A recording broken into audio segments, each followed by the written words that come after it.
Assalamualaikum warahmatullahi wabarakatuh. Sebelum saya masuk ke pembahasan lebih lanjut, izinkanlah saya untuk memperkenalkan diri terlebih dahulu.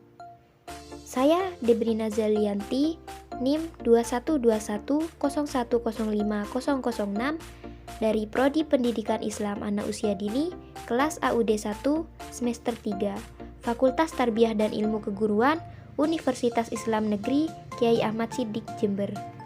Pada mata kuliah Teori Belajar dan Pembelajaran Anak Usia Dini yang diampu oleh Ibu dosen Nina Atoa Rosvalian MPD. Baiklah, kali ini saya akan mempresentasikan materi dengan judul Konsep Belajar Sambil Bermain pada Anak Usia Dini.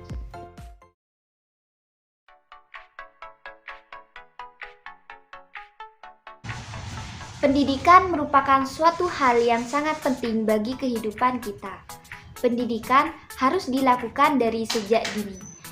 Karena anak yang dididik dari sejak dini berpeluang mendapatkan kesuksesan di masa depan.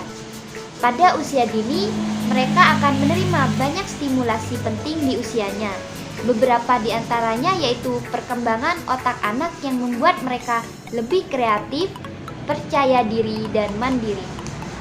Pada saat ini, di dunia pendidikan pada anak usia dini, banyak sekali metode-metode yang dilakukan dalam proses pembelajaran anak. Salah satunya yaitu metode belajar sambil bermain.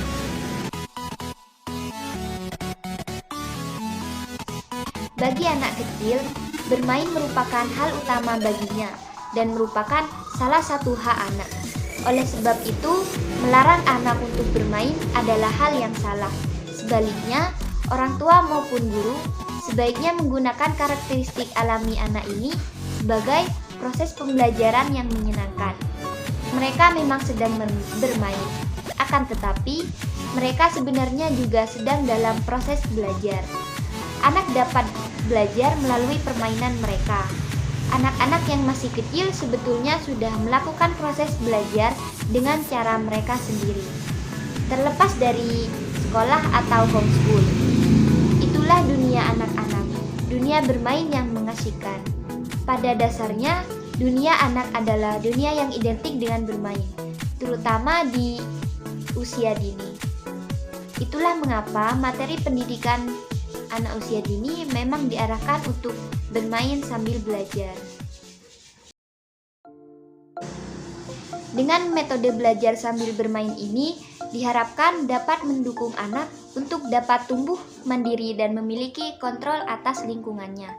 Lingkungan belajar dibuat bersahabat dengan anak, sehingga mereka merasa tidak asing.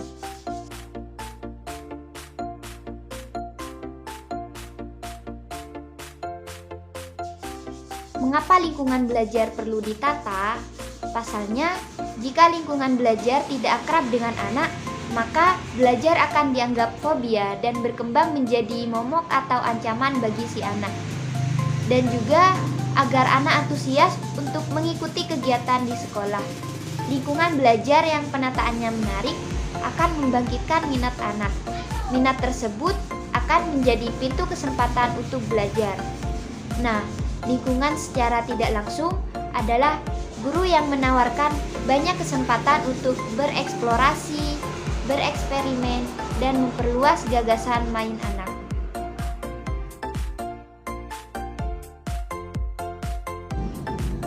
Anak-anak seusia siswa TK memiliki karakter yang unik. Salah satunya adalah mereka suka bermain. Oleh karena itu, salah satu tantangan para guru dalam mengajar mereka adalah bagaimana mengontrol mereka supaya tetap fokus belajar, sementara mereka masih ingin tetap bermain. Salah satu hal yang bisa dilakukan adalah menjadi teman sekaligus guru bagi mereka dalam belajar dan sambil bermain. Untuk dapat melakukan hal tersebut, guru harus dapat mengajar secara komunikatif, di mana harus ada interaksi yang kuat di antara guru dan anak didik. Mengajar secara komunikatif menyangkut banyak hal, baik metode mengajar, materi, maupun sarana.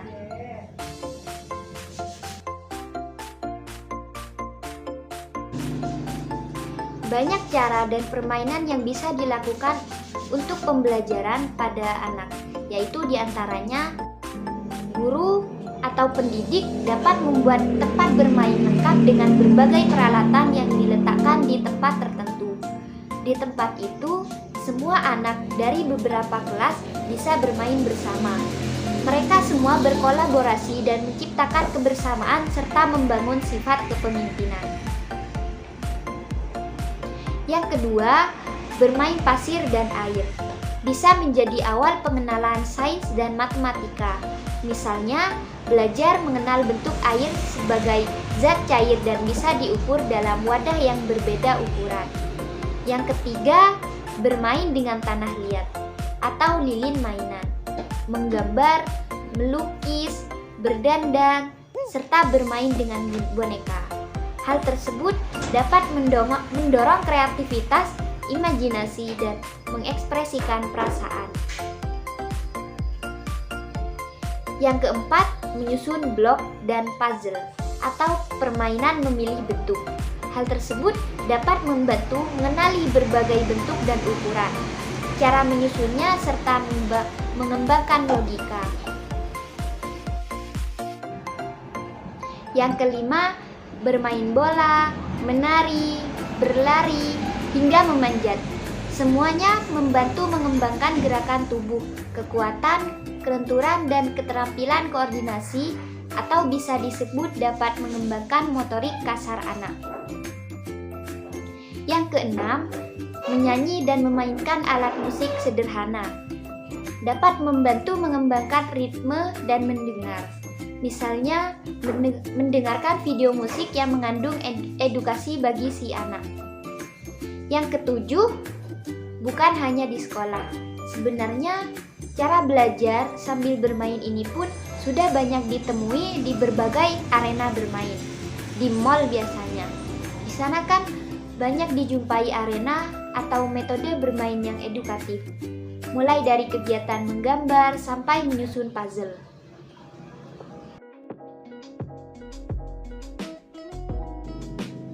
Yang saya ketahui, menurut laman Ruang Guru PAUD Kemdikbud RI, manfaat belajar sambil bermain bagi anak usia dini yaitu yang pertama, pengenalan perasaan. Melalui bermain, anak dapat belajar menerima, berekspresi, mengatasi masalah dengan cara yang positif. Pengenalan perasaan juga bermanfaat untuk perkembangan emosi anak. Yang kedua, yaitu pengenalan tentang orang lain. Bermain menjadi sarana utama bagi pengembangan kemampuan bersosialisasi dan memperluas empati terhadap orang lain. Melalui bermain, anak dapat belajar perilaku prososial seperti menunggu giliran, kerja sama, saling membantu, dan berbagi. Yang ketiga, yaitu pengenalan berbagai gerak. Bermain dapat memacu perkembangan perseptual motorik pada beberapa area, yaitu koordinasi mata dengan tangan, serta mata dengan kaki, seperti menggambar, menulis, melempar, menangkap, dan lain-lain. Dan yang keempat, yaitu komunikasi berkembang. Bermain jadi alat belajar untuk mengasah kemampuan berbahasa anak. Melalui komunikasi, inilah anak dapat memperluas kosakata dan mengembangkan daya penerimaan mereka. Dan yang kelima, yaitu keterampilan berpikir.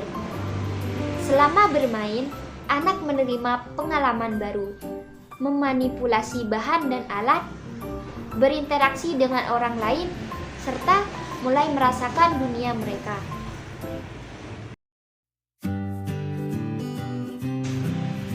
Sekarang, tinggal bagaimana guru dan orang tua bekerja sama, menyikapinya, dan menemukan ide untuk membuat belajar itu menyenangkan.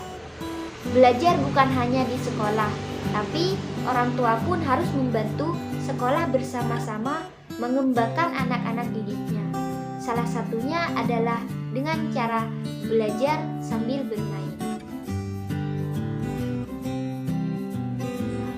Sekian penjelasan dari saya tentang konsep belajar sambil bermain.